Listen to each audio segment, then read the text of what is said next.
Assalamu alaikum. Tu les as vus, toi?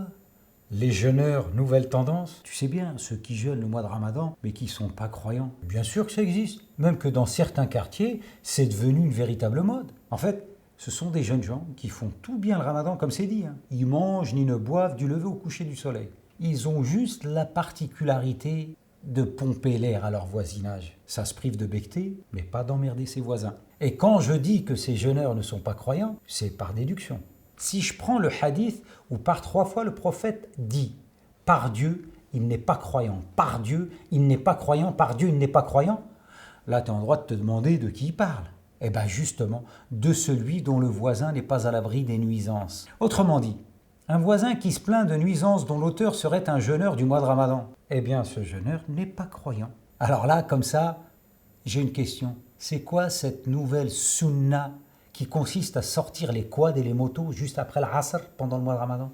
Les mecs font des démonstrations en plein quartier où ils mêlent les deux V. Vitesse et vacarme de tous les diables. Et comme si ça suffisait pas, ils remettent les couverts le soir, après la rupture, en squattant tout aussi bruyamment le bas ou le toit des immeubles. Ces individus, tout jeûneurs qu'ils sont, constituent-ils une source de nuisance pour leur voisinage? Oh que oui.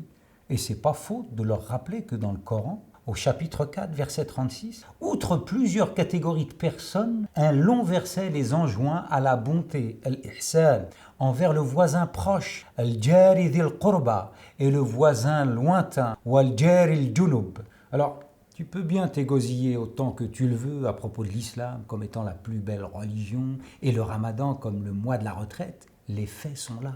Et ils ne trompent pas. Et c'est étrange, mais quand tu lis cette autre tradition prophétique, Ma zala yusini Jibrilu biljar, l'ange Gabriel n'a cessé de me faire des recommandations au sujet du voisin, hatta dhanantu annahu sayuwarrithuhu, que j'ai cru qu'il allait l'imposer comme héritier. Tu peux pas t'empêcher de te demander si, en disant cela, le prophète il n'avait pas anticipé, comme s'il avait flairé qu'à un moment, des musulmans allaient déconner avec leurs voisins. Mais tu comprends surtout à travers ce hadith qu'entre les membres de ta famille et tes voisins, c'est kiff-kiff. Les voisins, c'est aussi la famille.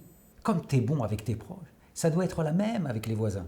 En tout cas, si tu crois en Dieu et au jour dernier, nous dit encore le messager. Man kana yu'minu billahi wal yawmil akhir, celui qui croit en Dieu et au jour dernier, falyukrim jarah, qu'il soit bon ou généreux avec son voisin. Qui croit au jour dernier, est-ce parce que tu vas devoir rendre des comptes aussi sur la manière dont tu as traité ton voisin?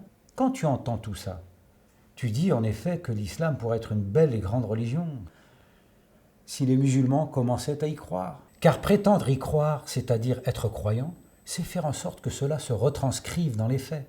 Pour finir, paraît que le jeûne de celui qui ne croit pas n'est pas valable au regard du Très-Haut. Donc soit les gars ils continuent à nuire à leur voisinage, auquel cas ils arrêtent de se fatiguer à jeûner, soit ils préfèrent continuer à jeûner le jeûne du mois de Ramadan, auquel cas faut cesser d'emmerder le monde. C'est un conseil de musulman. Un musulman qui te veut du bien.